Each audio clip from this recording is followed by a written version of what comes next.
The 2025 NFL Draft is just over a month away. We put pen to paper in this episode with our Dynasty Rookie Mock Draft for the Superflex format, giving you our favorite landing spots along the way. All this and more. It's a new episode of the IBT podcast coming right at you.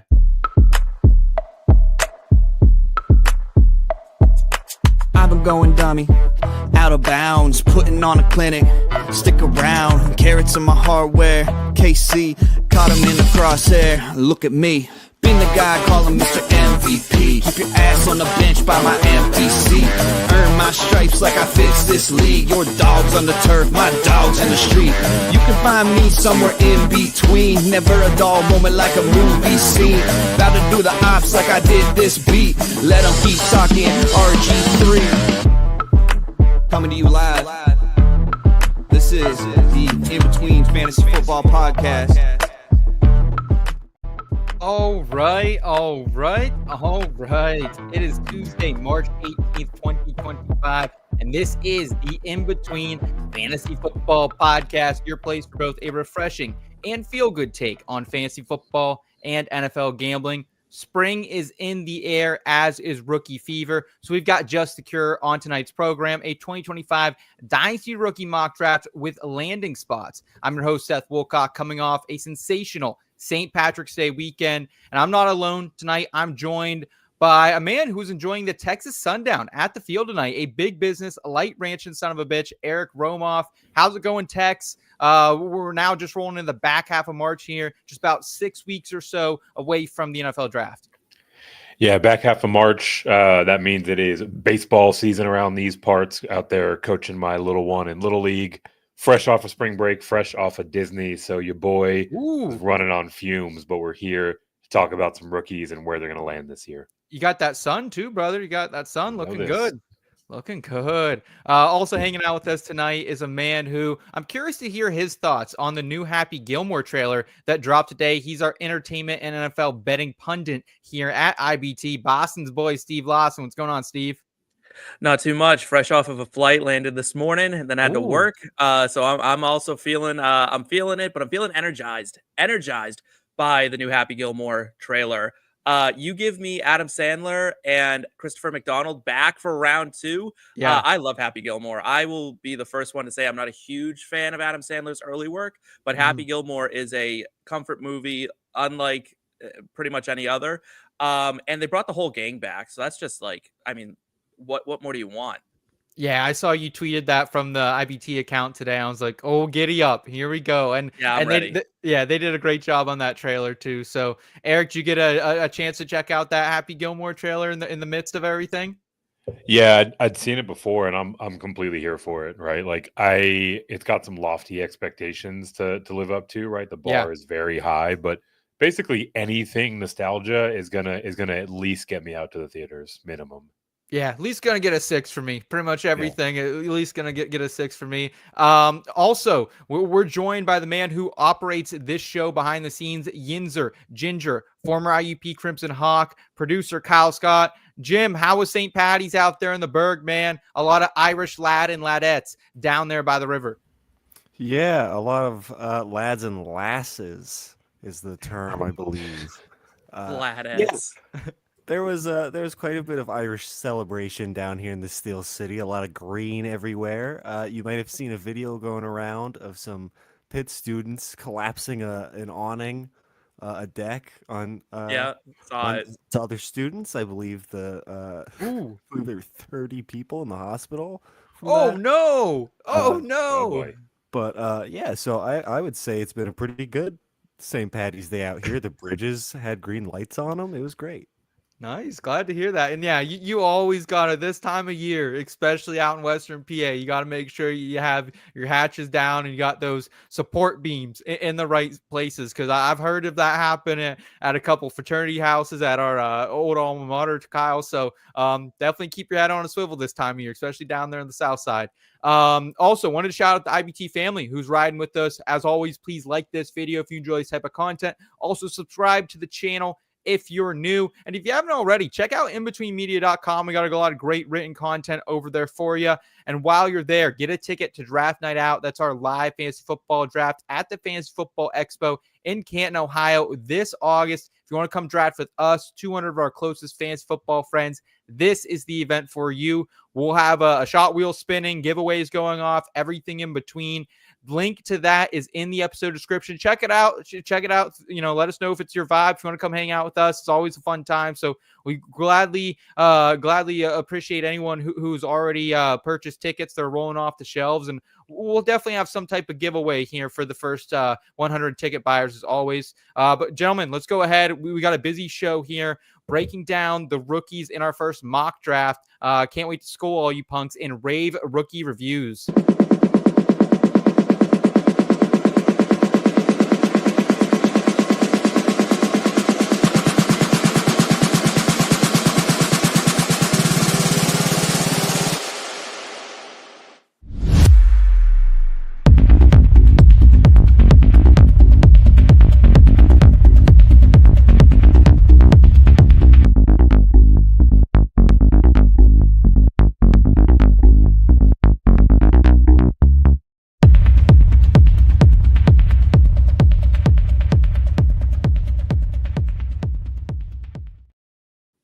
Rave rookie reviews.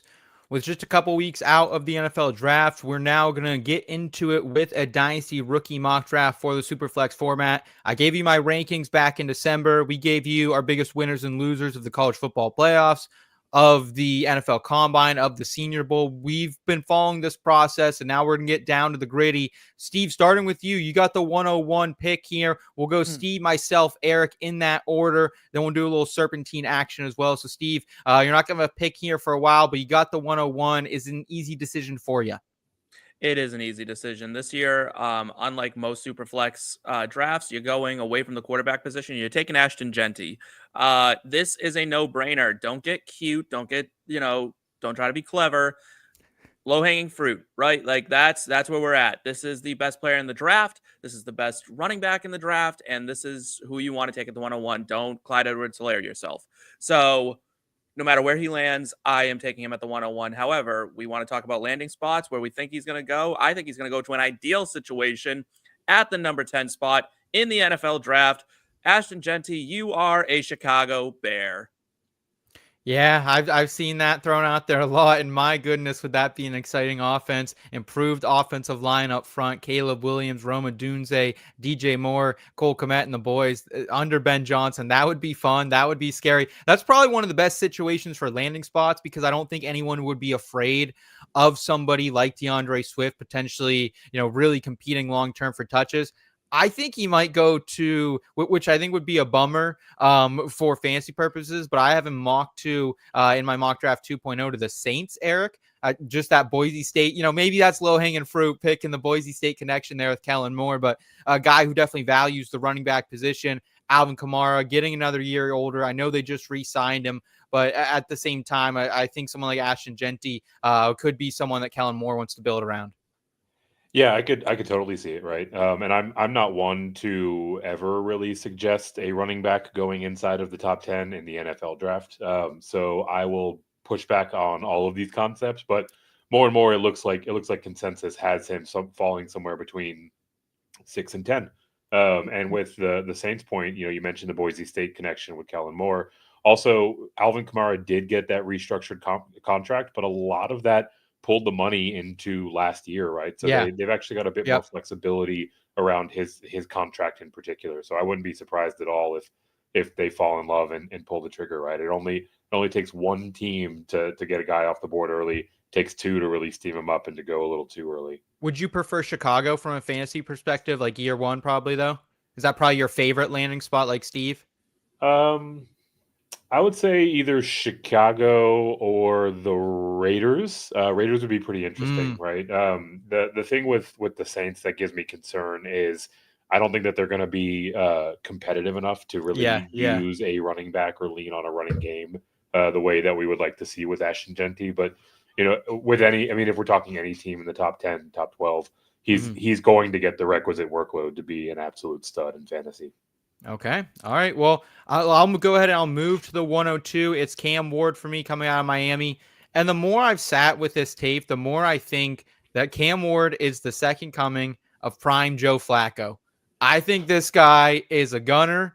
I think he's the type of quarterback who is going to try to fit the ball into these tight windows consistently. And like the thing about his tape that kind of pops off to me sometimes, like it's when he gets to that back foot immediately in a short drop, he can zing it like no other, man. Like I think this guy does have elite arm talent. He led the nation in passing touchdowns, 36, second in passing yards as well, 4,100. He can also tuck it as well.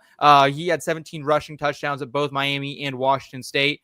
I ultimately now think, like you guys were telling me a couple weeks ago, you guys were beating the markets. He said, hey, look, it was like minus 250 for him to go first overall to Tennessee, or just first overall in general. That's now minus 700. Tennessee didn't do anything to address the position in NFL free agency. So I think Cam Ward is ultimately going to end up in Tennessee, join Brian Callahan down there, which I don't think it's the worst situation for him. I think they're definitely better, but if they can maybe add some more weapons, which we'll talk about later in the show, I like Cam Ward here at the 102. Steve, any love for Cam Ward here at Miami, landing down Tennessee? Yeah, I mean, I like the landing spot. Tennessee has more weapons than I think we realize that they have, and they're probably not done adding them. Yeah, sure. I mean, it's not like it's Tyler Boyd and Calvin Ridley at this point. They just lost NWI too. I guess they have Tony Pollard and Spears though. And a Conquo. So and that's I mean, listen, it looked way worse than it actually is because last year was just such an abysmal quarterbacking situation for them. Will Levis is not the answer, obviously, and it sure seems like they're going to take Cam Ward at the 101, or the first overall pick, the 101, like it's fantasy football. He is. I don't love the Joe Flacco comparison, frankly. I think Flacco had a little bit more zip on the ball, and I think Cam Ward's just a little bit more dangerous, I think, like with the ball, both for the defense and the offense. Cam Ward's a gunslinger in a very unique way. He has a very unique style of throwing flat-footed a lot of times. He doesn't. That you are going to get a lot of really great stuff out of him, and you're going to get a lot of really bad stuff out of Cam Ward, I think. And that's going to be the MO of him pretty much throughout his career. He reminds me a little bit more of like Jameis Winston. Yeah, I think you made that comp, yeah. Yeah, like it just feels the same way. And Jameis looked a lot like Cam Ward, a little bit better in college, but like there was that like touchdowns that you're like, how did he get it in there? He probably shouldn't have thrown it. I'm glad he did in the end, but you watch his highlight tape and it's full of this close to being intercepted. Eric, you at the 103, you're going a different direction. And I do have like a leadoff question. Would your player that you have considered at the 103, would you have also considered him at the 102, or do you like Ward settling here at the 102? I think I'm kind of locked in to the player I have at 103, but I would take Cam Ward at the 101 because I am a sucker for the format. Yeah. So if we're talking Superflex, I always put the premium on the quarterback, even when there are generational talents at the skill positions.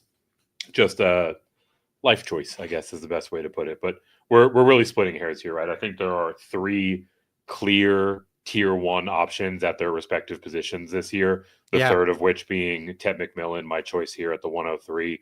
The Arizona wide receiver just recently boosted his stock even further by going out and running a 4.46 40 time at his pro day, much faster than most people had him expected to run. Most people had him in the 4.5, 4.55 range even. So now we're looking at, one of the players that's going to fall into this elite size speed tier that is so hard to come by, right? Like he is a quintessential X receiver. He can also move inside and play some power slot, right? Like, despite his size, shows the ability to separate, shows a lot of fluidity in how he runs. Really crisp route runner, solid hands. I mean, really just all of the necessary check boxes that you're looking for a guy to be the first receiver off the board. And he's getting steamed up to a point where I think he has a very good shot at landing at one of the teams that is highly in need of that alpha X receiver, right? We talked a few weeks ago about the New England Patriots needing to make a splashy play like a player like Ted McMillan at 4. I think that would make a lot of sense. If we're going to go a little bit later, I think you can make a solid argument for the Jets as well as an interesting spot. But point being, if we're talking anywhere in the top 10 or so, there are a lot of wide receiver needy teams. And to your point about looking at the Saints, teams that will probably be trailing in a lot of games and in turn boosting the fantasy outlook for a player like Tet McMillan. From what I hear, the TikTok commenters did not love the did not love your take about Tet to the Patriots, but I honestly don't hate it, man. I don't hate it. I think like there's a lot of division right now out there on the internet about this guy and whether he should be considered a top 10 pick. But then the comps people are throwing out for him like were former top 10 picks, right? Or should have been in their respective classes as well. Yeah. So. Yeah, I just think with the catch radius, the yards after the catch ability as well, like he is one of the true alpha of receivers in this class, someone who profiles as a legit X. So I'm in on Tet as well. I don't think he'll go top 5 in this class, but I would be shocked to see him, fall any further than, pick 11 or 12. That's for dang sure. Also, Eric, here at the 104, who else do you have on the turn? Yeah, so I'm heading into the running back market at the 104. If Ashton Jeanty is the clear number 1 in this year's class, which I think by consensus he is, Yeah. Omarion Hampton has really done a lot to establish himself in a sort of tier onto himself, right? He is the 1A to Jeanty's 1. I mean, he was electric for North Carolina, right? We talk about 2 straight years of 1,500 plus yards, 15 TDs. Because of that receiving potential, I think he is the type of player that can step into a 3-down workload very quickly.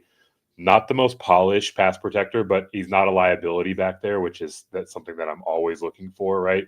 If you don't leave your quarterback exposed, you will get to be on the field more often, and those opportunities lead to touches. And he's the type of player that can do a ton with those touches, right? So I opened this show bemoaning the idea of any running back going in the top 10, but in this year's class, because there's such a clear 1 and 1A and sort of everybody else, I wouldn't be surprised if he kind of gets to draft off of the steam of Ashton Jeanty, and he could be a player that falls to the Saints at 9 that could end up at the Bears at number 10.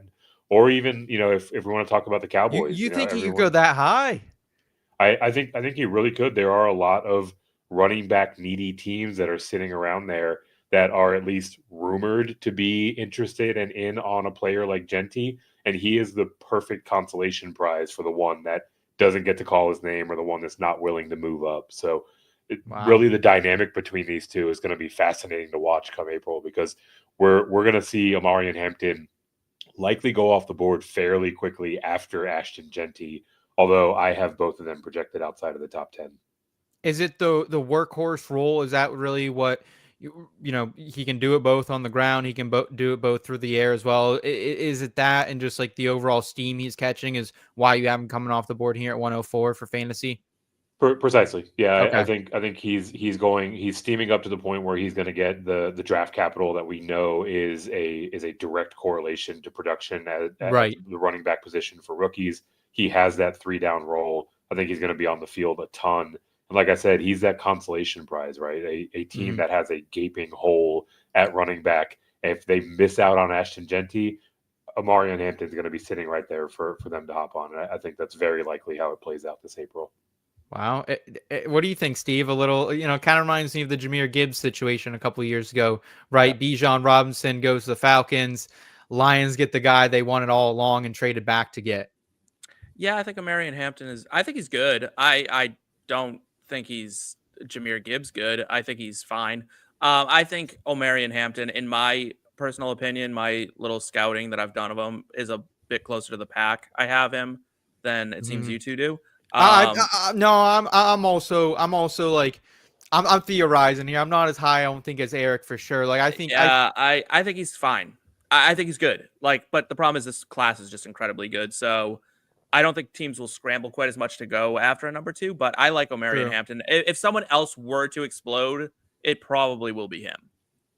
Yeah, the tough thing with Hampton is the production has been just so great, but I don't think the tape is as explosive as running back we'll talk about here a little bit later. I think that's, he's a lot of people's 2 and 3. So it makes total sense. And if you can get that type of workload and if you get it, day one draft capital at all, I think Eric would be really happy with this 104 pick. At the 105, I'm going Shedeur Sanders. Shedeur has definitely dropped some from his high draft stock or earlier in the process. And at the end of the day, though, like I still don't think he's going any further down the board than pick 7 overall. And in Superflex, you got to take that every time with the 105 for, just a really quarterback. There's not good quarterbacks in the NFL. And like, I don't think Shedeur's a perfect, prospect by any means. But at the same time, I think that his technique's there. His football IQ is there. The elite arm talent is not not what Cam Ward is to me, but I still think like I'm okay with that in this range. I don't think you'll ever get like a high end QB1 upside from him, but he's very much like a top 12 guy to me at ceiling, kind of like a Jared Goff. I don't think he'll ever be a world beater or a league winner, but I don't think he'll kill you and could be your quarterback 2, or a needy quarterback 1. So I like what he did over the process of the career at Colorado, at Jackson State before that, made leaps and bounds. So I could go into the numbers here, like leading the country in passing completion percentage, guys pinpoint accurate the ball, 3rd in passing yards, 2nd in passing touchdowns, but everyone kind of knows who Shedeur is at this point. So I'm kind of hoping he lands in some place, potentially like the New York Giants, just because I think they're the only team on this potential list for him that has a true number 1 wide receiver. Him and Malik Neighbors, I think that'd be dynamic together. He used Travis Hunter well, and Brian Dable, not a bad play caller either there, Eric. Yeah, I mean, look, the landing spot for Shedeur Sanders is legitimately anybody's guess right now. There are certainly no shortage of teams that are in need of a new quarterback, but there's also no shortage of reporting that a lot of teams have cooled on Sanders throughout the pre-draft process, right? I'm seeing a lot of people that are willing to, put their name behind the idea of him slipping into the back half of the first round, potentially even out of the first round together. So, if you're thinking about it in that context, there are a ton of teams that could be looking at that, right? Your Pittsburgh Steelers, for example, are one that are being bring him home, baby. Bring him home. Maybe even teams that are thinking about succession planning, right? You want to talk about the LA Rams, if they're able to move back into the end of the first round, the early second round, and have him develop under McVay and Matt Stafford for a season or 2. I mean, literally the board is wide open when we talk about him falling outside of the top 5 to 10 picks. So the Giants would make a lot of sense, especially if they lose out, quote unquote, on the Russell Wilson, Aaron Rodgers sweepstakes, right? But I don't think that what he's put on film would merit a top 3 pick for him. So if he is going to the Giants, it's probably by way of a trade back. I love getting him here though at 105 in a super flex, right? Like that, I just feel like that's a lot of value compared to earlier in the process when we thought you might take him in the 102, the 103, somewhere in that range. So I love getting him here at 105. Steve, what do you got for 106, man? Yeah, I'm going with TreVeyon Henderson out of Ohio State. I just came back from the great state of Ohio, and I'm feeling the love for the Buckeyes right now because god damn, is there a lot of Ohio State stuff out there. The land sure loves their sports teams, and TreVeyon Henderson is someone that is going to make a name for himself in the NFL. Now, where I think he'll go, I think a lot of people want to say the Cowboys. Doesn't seem like the Cowboys are really all that invested in the running back position anymore. I don't see Henderson being a first-round pick. That feels like an awful lot of running backs to go in the first round if him and Hampton and Jeanty go. I think one of them maybe could, like one of the other ones could, other than Jeanty, maybe. But I just don't know who it will be. Yeah, 3 feels like a lot. Yeah. I see TreVeyon Henderson being kind of a early day 2 pick to the New England Patriots as a weapon for Drake May. Wow. I think that is a great landing spot for him. I don't think the Patriots want to I don't think they trust Ramondre Stevenson really as far as they can throw him. It never seemed like they got behind Antonio Gibson. Unfortunately, for me, RIP, baby. Rip Antonio Gibson and his dynasty value. But TreVeyon Henderson feels like a New England Patriot, doesn't he? He's really good out of the backfield. He's a good pass catcher. It's reminiscent of the old Patriot style of go out and get little like water bug that can fly. And he's good in pass protection. He's good between the tackles. He's an all down back. And I mean, I ranted and raved about it on this show last week that they need to do something. They need to get Drake May weapons. And if they go Tet McMillan at 4 and then TreVeyon Henderson in the second round, I think that's a pretty good draft to help your young quarterback develop and get him some weapons. I think regardless, you need explosive players in this offense. And TreVeyon Henderson, a player, let's not forget, boys, he led the Big Ten in yards per attempt as a true freshman. He totaled over 1,500 yards combined back in 2021. Definitely felt like for a little bit that he maybe had some of that explosiveness zapped by some of those injuries he dealt with later in his sophomore and junior year. But we saw it again, whether it was that big run against Oregon in the Rose Bowl or whether it was that catch right before half against Texas that he took for the screen to the house. Like, this guy's explosive. It's been proven all season long in the college football landscape. So I like that pick there. Steve, who else do you have at the 107 for us? Yeah, I have the guy who is very quickly approaching the QB1 in this class for me, and that would be Jaxson Dart. Oh, the more I watch his tape, the more I study him, the more I watched his combine and also studied the other quarterbacks. This is a guy who, if he became the number 1 QB in this class, I don't think a lot of people would be shocked. He is a deep ball maven, right? So that's kind of Jaxson Dart's MO. yeah. Unlike the other two, I think Cam Ward lives in the intermediate, and Shedeur Sanders, I just don't think is an NFL quarterback. Like, that may be a hot take, but that is my take on it. Jaxson Dart, to me, profiles as a Pittsburgh Steeler. Like, this is like, if there was a perfect landing spot, it's Pittsburgh. Deep ball, deep ball, deep ball. DK gets one, George Pickens gets one. DK gets one, George Pickens gets one. And you just let this kid sling it. The Steelers need to stop with the old man quarterback plan, and they need to find their next franchise guy. Jaxson Dart is it. He seems to have stagnated in his value. It's not like the meteoric rise it was on. There is a chance that he is there for Pittsburgh when they pick, and this would be the perfect home run pick for them in the first round. There is nobody who fits their needs more than Jaxson Dart and fits the play style they want to do of it's a handoff to a play action to a deep ball. It's perfect. It's perfect. Eric, Steve makes a compelling case about Jaxson Dart. I think he's a little bit too soft play up here in the cold. That's my only opinion. But other than that, like I think in general, he makes a lot of compelling cases with the deep ball. And, that's kind of how the offense is set up these days. But the question is, like, can they get him there? Because at one point he was getting steamed up, potentially top 15, top 10. It does feel like it's cold a little bit, but still some heat around it. Yeah, I'm not sure where he's catching strays about his toughness or willingness to play in the cold. I just saw him cry a couple times. Just saw him cry a couple times at the end of the year. That's all, on the side of the bench. Just like current Super Bowl head coach Nick Sirianni letting a few roll down the cheek, right? Maybe the Steelers aren't about crying, so they pass up on the opportunity to get a franchise quarterback.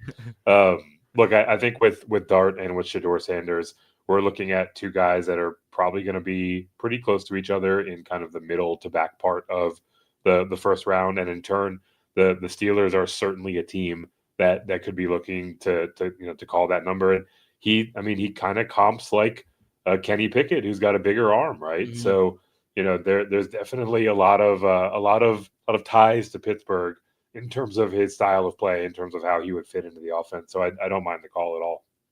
At the 108, I'm going Tyler Warren, tight end out of Penn State. In my opinion, he's the best pass catcher in this class outside of Tet McMillan. I don't want to keep waxing poetic about him since I've done that. You will. No, I mean, I don't need to. Like, go watch his last season, arguably the best tight end season in college football history. And also, people, the mystery is solved. This guy is 22. I know people thought, oh, is he 25? Because there's some, different records floating around. He will be 23 in May, though. Has it all: hands, power, elusiveness. He will need to develop a little bit as a blocker. Also needs to kind of clean up some of the late game route running. Gets a little sloppy at times, but kind of understandable when you see how Penn State's deploying him every single play. still, like, I think this is a guy you're getting a combination of Taysom Hill, George Kittle wrapped into one with the rushing upside Warren has. With the way the chips are falling, my ideal landing spot for him is now the Dallas Cowboys at number 12 overall. Not much competition for him aside from CeeDee Lamb and the Brian Schottenheimer offense. Jake Ferguson, he's a UFA, after this season. He and Shoemaker can help kind of fill the inline duties to free Warren up, to run out of the slot, to run out wide, mixing in the backfield a little bit there too. So give me Penn State, Tyler Warren, and Eric, you're up at the 109. Yeah, Steve mentioned flying back from Ohio a moment ago.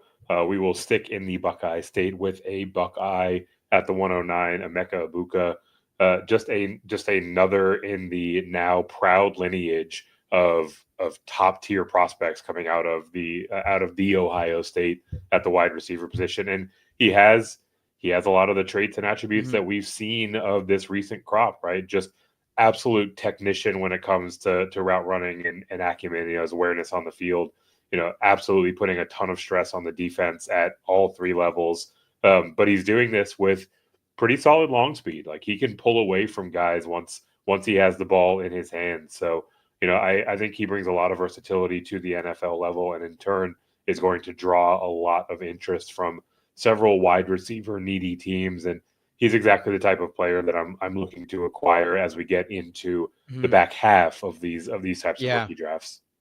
Yeah, I mean, he's not a guy who's going to play X, right? So he's not going to be on the outside, but great run blocker, great teammate by all accounts. So he's going to get on the field. Still, I think in two wide receiver sets, I think he can play the flanker, that Z position out there. I think the knockdown with Egbuka is the classic, he never led his team in receiving yards, but he played with all-time greats, Marvin Harrison Jr., Jeremiah Smith, JSN, Chris Olave, Garrett Wilson. The list goes on and on and on. So, like, for me, I just think he's a great value here at the 109. Easily slots in as a receiver I will be targeting everywhere down the line here. Eric, hit us with another one at 110. Yeah, another guy that I think profiles pretty similarly to Emeka Egbuka. It's someone that I'm kind of splitting hairs between picking him at 110 versus 109, and that's Luther Burden. His stock is kind of all over the place. There are people that are absolutely in love with him. A lot of that has to do with his elite yard after the catch ability, but there are also people that are kind of cooling on him. A lot of his yards after the catch came on a bunch of screenplays, right? Yep. So there is an open question as to whether or not he can run a more complex route tree. Either way, you talk about guys that are a little bit raw, but that have a legitimate skill set. He falls into a system with a quarterback and a offensive-minded head coach or offensive coordinator that has a track record of developing guys.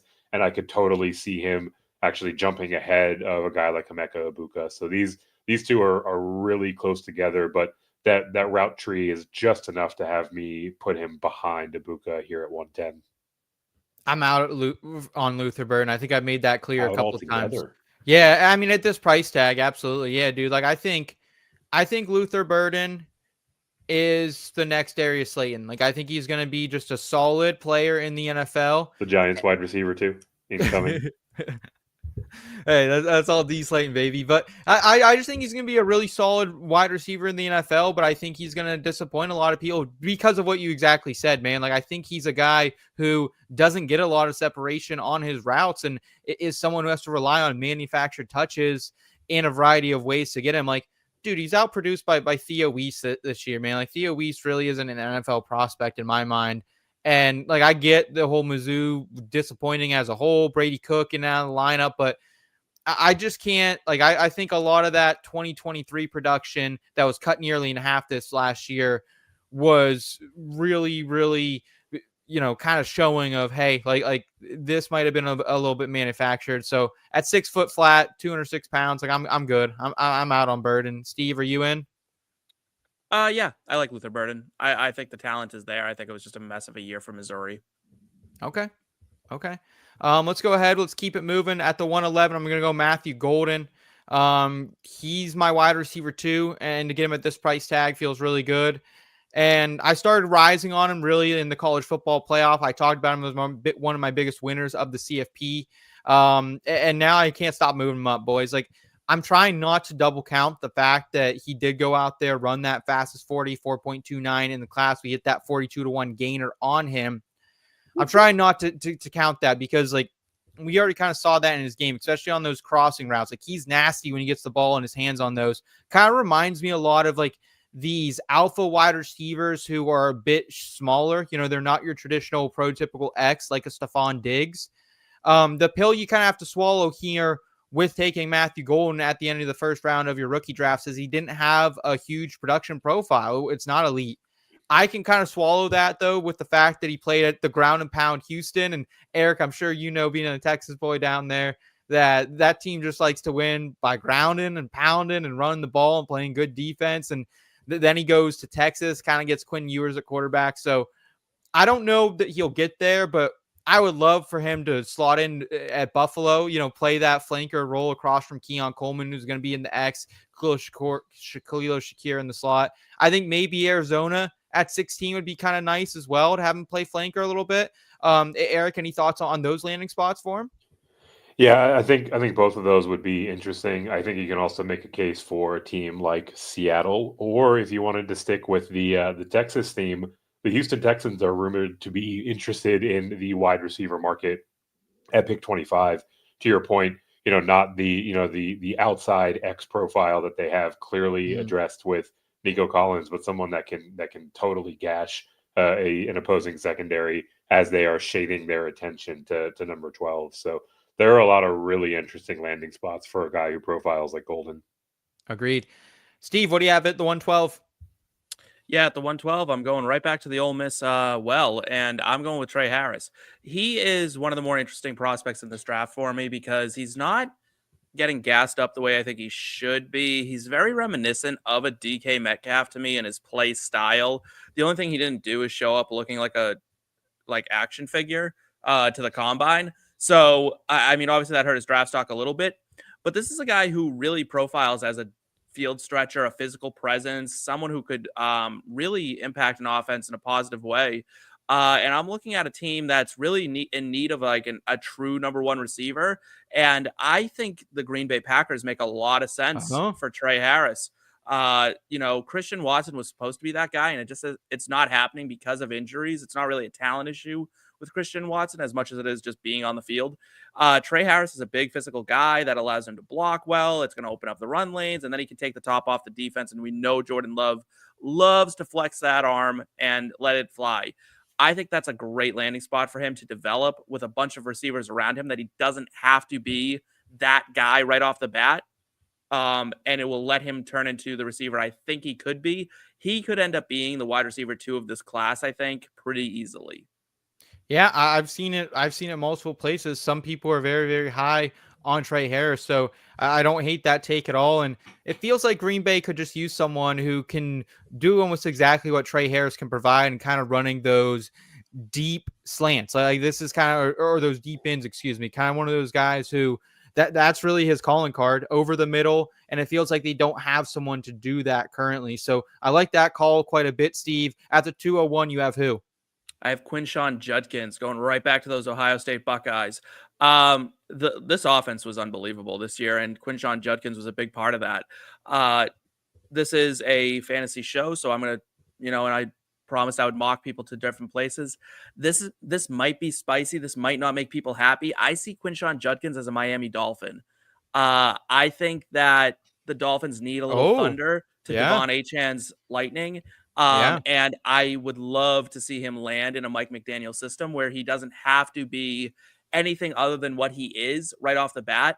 I thought if the Chargers didn't get Najee Harris, he would fit really well there. But since that is filled, I do think Miami is probably the best landing spot for him, or the Las Vegas Raiders in like the second or third round, depending on like how far running backs fall. But seeing him in Miami as a thumper, which Miami doesn't have, right? Like they got rid of Raheem Mostert. They have Achane. They have Jalen Wright. I think Quinshon Judkins in there creates a really interesting dynamic for that team and could still have really, really great fantasy implications. Love that. Love that call. That's a really interesting landing spot. I haven't heard that one, but it makes a shit ton of sense. I think he would kind of do good in that zone running scheme down there. So good call out by you. We're going to kind of go rapid fire to round out the second round here. I'm going at the 202, Elic Ayomanor.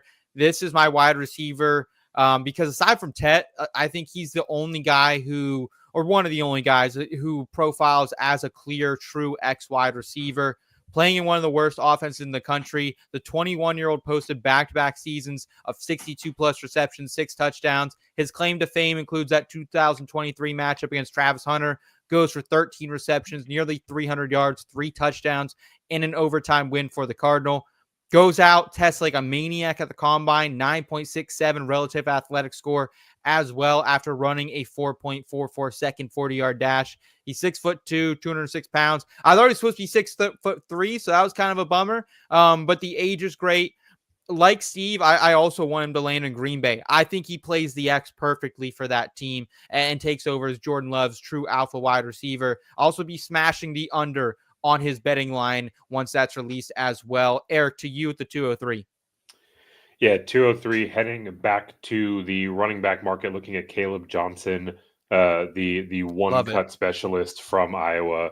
Both of these guys, Kaleb Johnson and Ayomanor, are guys that I'm going to be having a ton of exposure to in the second round of my rookie drafts. Just all of the explosive upside that you're looking for, but not exactly getting the limelight and the steam that we see amongst the fantasy community, at least not quite yet, right? So with Kaleb Johnson, you love the way that he is a patient runner. He waits for that hole to open up, and the second it does, he's gone. He's got the power to run through contact, right? Like there are a lot of NFL level skill sets that he embodies,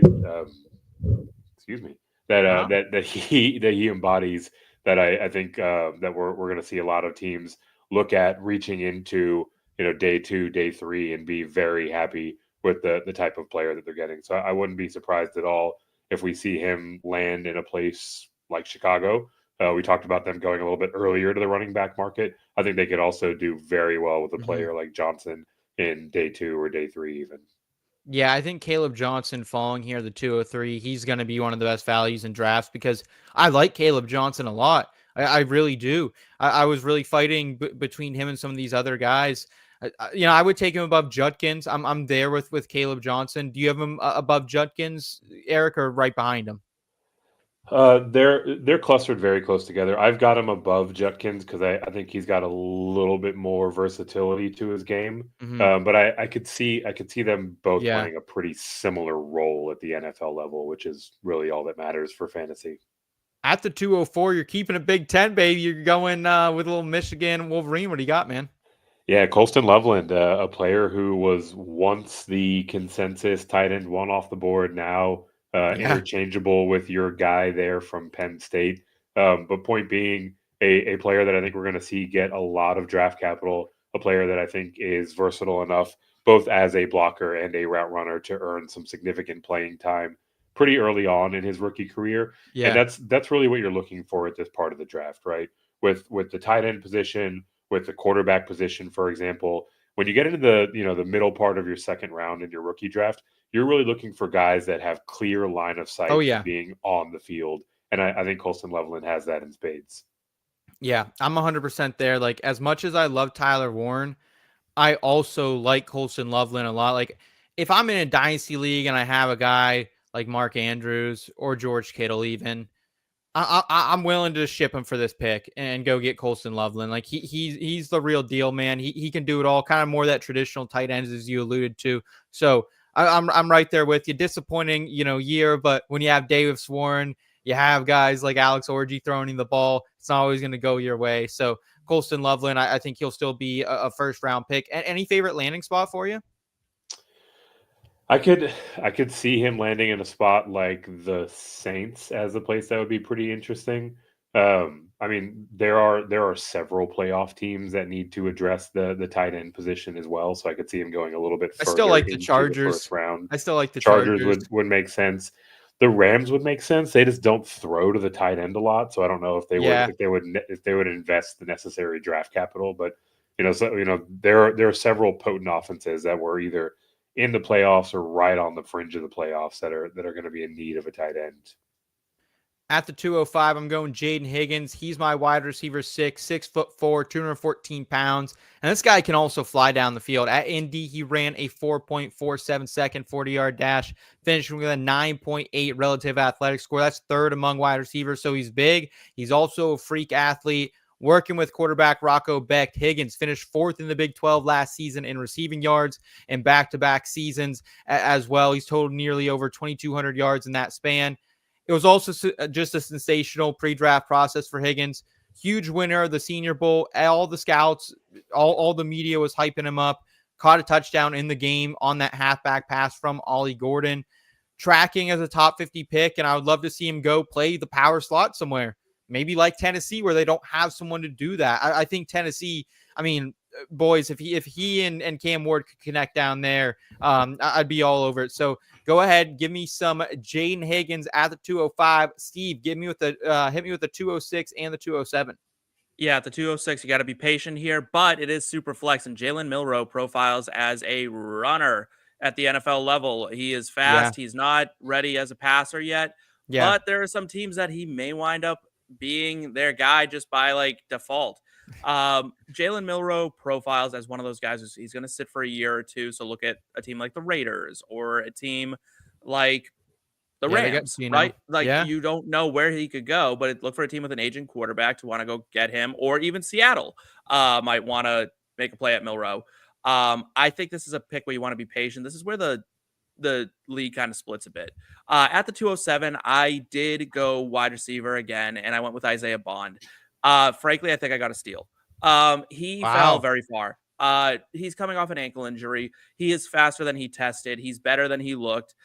We know what Isaiah Bond is, but because it's kind of a what have you done for me lately situation, teams are kind of out on him, and I do see him as kind of like that big, well, not big, but like a really good slot receiver at the NFL level. And I agree, he's a Tennessee Titan through and through.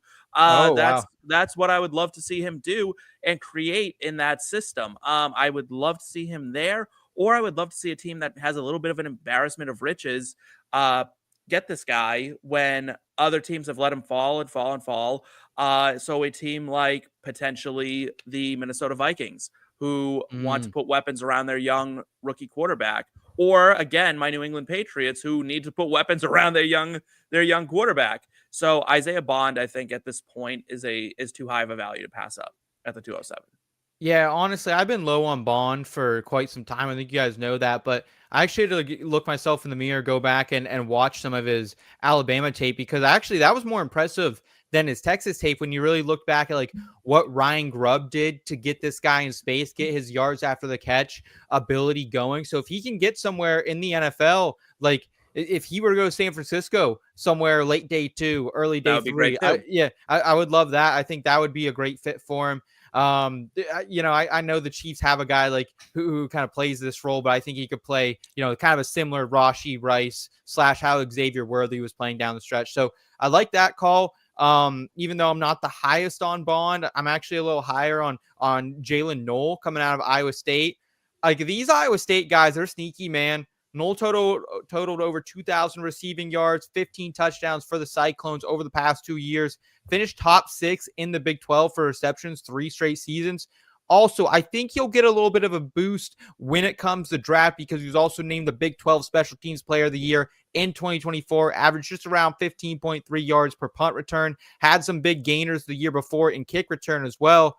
Noel kind of caught everyone by surprise at the Senior Bowl, went on, posted a 9.7 RAS score. This isn't an X wide receiver. This isn't a true slot merchant either. This is a guy I think who could play flanker at the next level. Denver, I would love him to play the Z from a fantasy perspective. I think he would absolutely be a big-time contributor early, and not really a great fantasy fit, but I think a good NFL fit. Seattle as their wide receiver 3. I think he makes a ton of sense there as well if Cooper Kupp can play that X still. Those are kind of my favorite 2 fits for Jalen Noel here. Eric, you have another wide receiver on the board, which crazy to see him kind of get down this far. Yeah, and an alleged wide receiver, which is why I think he is here at the back end of the second round. That is obviously Travis Hunter. a player that is probably going to be a top 5 or so draft pick. But as we get deeper and deeper into draft season, it seems more and more likely that he is going to be drafted primarily as a cornerback with 10 to 20 type of groupings and plays that are out there for him at wide receiver. But a player that, if he were to land at a spot where the coaching staff is intentional about their desire to use him on the offensive side of the ball, will absolutely not be available at 209, right? Just a technician. He has elite awareness out there, which makes sense. He knows how to put his body in positions to win against a defender because he himself is a defender. So, very much so a unicorn in rookie drafts. And at least as we sit right now, a guy that I think is a late second rounder as we brace for him to be treated like a cornerback in the NFL. This is a true risk it for the biscuit type situation. We could be looking back at this 209 price tag, man. This could be one of the best steals of this Dynasty rookie draft early season here. Or it could be something that, a roster clogger. We really just don't know. So you're taking the gamble here, Eric. I know you got Mayored in Vegas, so you're a gambling man. Take us to the 210, buddy. Yeah, 210 heading back to the running back market. A player that I don't know if I love going off the board here at the 210, but one that I think will go around this point, Cam Scatterbo, a darling of college football fans and fantasy player alike. Just a hard-nosed runner that seems to get the extra yardage and is really converting those tough yardage and those tough downs in crunch time. I mean, he profiles as more of that thumper, right? So I don't think that there's a ton of likelihood that he falls into a 3-down workload or a massive workload in general. But a guy that, if he gets steamed up enough and he gets an opportunity to be an early down back, could see a lot of work, especially in the red zone and obviously where at do you think? Upside. Do you have a favorite landing spot? Yeah, I could see him pairing up with like a Chase Brown in Cincinnati, which absolutely hurts my heart as a Chase Brown stan. Yeah. A position like that, albeit for a different player, Steve's comp for a thumper there in Miami is something that I think is much needed for that offense, right? So a guy that might be a bit volatile because I think he is going to be touchdown dependent at the next level. So maybe someone to target in best ball more than you target in Dynasty. Cool. Love it. 211, DJ Giddens, running back, Kansas State. Doak Walker Award semifinalist. He declared for the draft after back-to-back seasons of 1,500 combined yards, scoring about 21 touchdowns in that span. I like Giddens because I think he is one of the true potential 3-down skill sets in this class. Kind of reminds me of a Darren McFadden type of slasher. Who I don't think could ever be a true RB1 in fantasy, but I think it could definitely be a mid to high end RB2 at different times. Loved what he did working alongside Avery Johnson. Giddens had 7 games this past season over 100 yards. He finished 4th in the Big 12 in rushing yards as well. Had a great combine, 9.78 relative athletic score, 3rd highest score at the position. I want him to land in Pittsburgh. I think he could be an awesome eventual 1A working alongside Jaylen Warren. Like, that would just make me so happy as a Steelers fan. Again, I don't think this guy is a world beater by any means, but I think he could be a very, very productive back for a good span in the NFL. So give me DJ Giddens there. And then Steve, round it out, man. You got one of your favorite players. I know a fan of someone we're all a fan of here, being Maction boys. Yeah, Harold Fannin Jr., probably the most athletic tight end or most productive pass catching tight end in this class. I think he's just a game-changing kind of tight end. He really moves the needle in a lot of different ways. Obviously had a massive amount of receptions. Where he may struggle is as an inline kind of blocker, but I think he has the effort to do it, maybe a little begrudgingly, but he will get it done. So you need to look at teams that need a tight end, and it's kind of few and far between. I see him kind of profiling as someone who takes a little bit more time to develop. But if the Ben Sinnott experiment has died already in Washington, I think Harold Fannin slots in there really nicely and could be a reliable target for Jayden Daniels going forward. Did you guys hear the rumor that Dallas Goedert might be on the trade block? I think that could be. If Goddard gets moved, then the Eagles are a perfect fit. If Tyler Warren becomes a Philadelphia Eagle, if the Eagles somehow make some crazy shit happen and move up or something, or like, I think I'll just be an Eagles fan. I think I'll just cross the line at that point. You got me. Hop on in. You got me. All the former Penn Staters. Well, guys, thank you so much for all the analysis tonight. Kyle, thank you for your work in the back end. Thank you, IBT family, for tuning in, riding with us. Again, please check out the website, inbetweenmedia.com. Stay locked in here to the channel as well. Subscribe if you're new, like this video. If you enjoy this type of content, we got great fantasy football, NFL, college football, NASCAR, PGA, and entertainment betting content for you all year long. So make sure you stay locked in with us. Enjoy the rest of your week here. And until next time, y'all know what to do. Keep it in between. Thank you so much.